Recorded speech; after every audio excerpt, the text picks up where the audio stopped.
নমস্কার, পূজাঘর চ্যানেলের নতুন একটি ভিডিওতে আপনাদের সকলকে স্বাগত। আজকের ভিডিওটিতে আপনাদের বলবো তুলসীর মালা গলায় পরার সঠিক নিয়ম ও বিধি। তুলসীর মালা গলায় পরলে কি হয়, তুলসী মালা পরার মন্ত্র, তুলসী মালা কত প্যাচ পরতে হয়, তুলসীর মালা পরলে কি মাছ মাংস খাওয়া যায়, তুলসী মালা পরার উপকারিতা কি, তুলসী মালার মাহাত্ম্য কি। আশা করি এই ভিডিওটি আপনাকে সমৃদ্ধ করবে, তাই শেষ পর্যন্ত মনোযোগ সহকারে দেখুন। প্রথম যে বিষয়টির কথা বলবো সেটি হলো তুলসীর মালা গলায় পরার সঠিক নিয়ম। সবার প্রথমে একটি ভালো তুলসীর মালা নিতে হবে।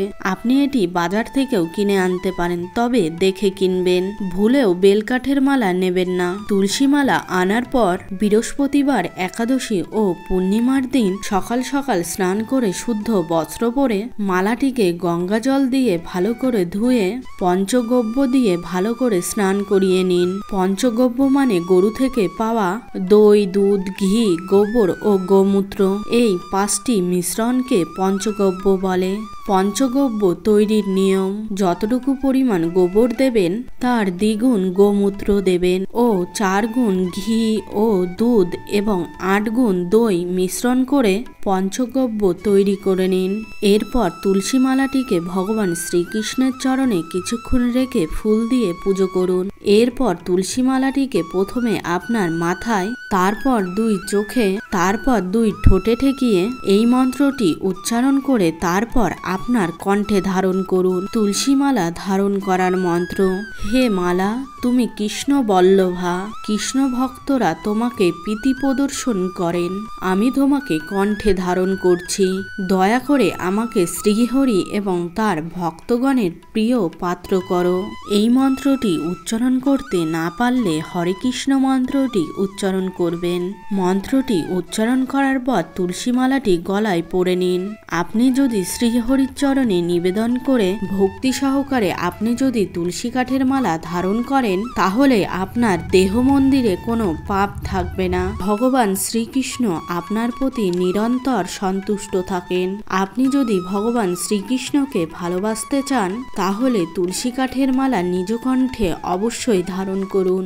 দ্বিতীয় যে বিষয়টির কথা বলবো সেটি হলো তুলসীর মালা গলায় পরলে কি হয়। তুলসীর মালা গলায় পরলে আপনার মনে শুদ্ধ কৃষ্ণ ভক্তির উদয় হবে। আপনার মন কখনোই খারাপ কাজের সঙ্গে যুক্ত হবে না, সব সময় আপনাকে ভালো কাজের দিকে এগিয়ে নিয়ে যাবে। তৃতীয় যে বিষয়টির কথা বলবো সেটি হলো তুলসীর মালা কত প্যাচ পরতে হয়। তুলসীর মালা কেউ 2 প্যাচ পরেন, আবার কেউ 3 প্যাচও পরেন। তবে এখানে আমি একটা কথাই বলবো, আপনার গুরুদেব আপনাকে দীক্ষা দেওয়ার সময় যত প্যাচ দিয়ে আপনাকে মালা পরিয়ে দেন, সেই অনুসারে আপনাকে তত প্যাচ দিয়ে মালা পরা উচিত। তবে শাস্ত্র মতে গলায় 3 প্যাচ দিয়ে তুলসী কাঠের মালা পরার বিধান দিয়েছেন।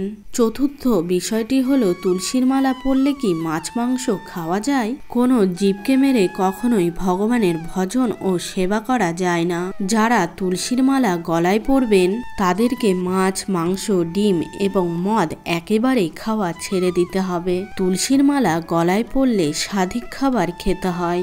মাছ, মাংস, পেঁয়াজ, রসুন, ডিম ইত্যাদি খাওয়া যায় না। তুলসীর মালা যারা পরেন তাদেরকে প্রতিদিন বিষ্ণু মন্ত্র, দীক্ষা মন্ত্র ও হরে কৃষ্ণ মন্ত্র জপ করতে হয়। আপনার যখন ইচ্ছা হলো তুলসীর মালা পরলেন, আবার যখন ইচ্ছা হলো সেটি খুলে রেখে দিলেন, এমনটি ভুলেও করতে যাবেন না। তাই তুলসীর মালা পরার আগে আপনি ভালো করে ভাবনা চিন্তা করে দেখুন যে আপনি এই জিনিসগুলি ত্যাগ করতে পারবেন কি না। আর যদি আপনি তুলসীর মালা পরে এই জিনিসগুলি খান, তাহলে সারা জীবন ভজন করলেও কৃষ্ণকে পাবেন না। আর যারা জেনে শুনে তুলসীর মালা গলায় পরে এই সব জিনিসগুলি খাচ্ছেন, তাদেরকে অবশ্যই নরক ভোগ করতেই হবে, কেননা পাপ বাপকেও ছাড়ে না। তাই চিন্তা ভাবনা করে তবেই তুলসীর মালা কণ্ঠে ধারণ করুন। এখানে আরেকটি কথা বলি, যারা গলায় রুদ্রাক্ষের মালা পরেন তারা কিন্তু একসঙ্গে তুলসীর মালা পরবেন না, এটাকে অশুভ বলে মনে করা হয়। পঞ্চম বিষয় হলো তুলসী মালা পরার উপকারিতা। 1 নম্বর, তুলসীর মালা পরা ব্যক্তিকে যমরাজ স্পর্শ করতে পারে না। 2, তুলসীর মালা গলায় থাকা অবস্থায় কোনো ব্যক্তির যদি মৃত্যু হয় তাহলে তাকে নরকগামী হতে হয় না। 3, যারা তুলসীর মালা কণ্ঠে ধারণ করে আছেন তাদের কোনোদিনও বজ্রপাতে মৃত্যু হয় না। 4 নম্বর, গলায় যদি তুলসীর মালা পরা থাকে তাহলে কোনোদিনও সাপে কাটে না। 5, অশুভ শক্তি দূরে পালায়। তাই সকলেই চেষ্টা করুন একটিবার তুলসী কাঠের মালা গলায় ধারণ করতে, এতে উপকার ছাড়া ক্ষতি হবে না। তুলসী মালার মাহাত্ম্য। তুলসী কার্তিক মাসের অমাবস্যা তিথিতে এই ধরাতলে গাছ রূপে জন্মগ্রহণ করেন। কার্তিক মাসে তুলসীর পাতা দিয়ে যারা নারায়ণ পূজা করেন এবং দর্শন করেন বা স্পর্শ করেন, ধ্যান করেন, প্রণাম করেন, তারা কোটি সহস্র যুগ ধরে ভাগবত ধামে বাস করেন। যারা তুলসী গাছ বাড়িতে লাগান, এই তুলসী গাছের মূল যত বিস্তৃত হতে থাকে তত যুগ সহস্র পরিমাণ পুণ্য আপনার বাড়তে থাকে। তুলসীর পাতা দিয়ে যদি আপনি নারায়ণ পূজা ও কৃষ্ণ পূজা, গোপাল পূজা ও গৌরাঙ্গ প্রভুর পূজা করেন, তার সব আগের জন্মের পাপ বিনষ্ট হয়ে যায়। তুলসী গাছের গন্ধ যেদিকে প্রবাহিত হয় সেই দিক পবিত্র হয়। যে গৃহে তুলসী তলায় মাটি থাকে সেই গৃহে কখনোই যমরাজ প্রবেশ করতে পারেন না।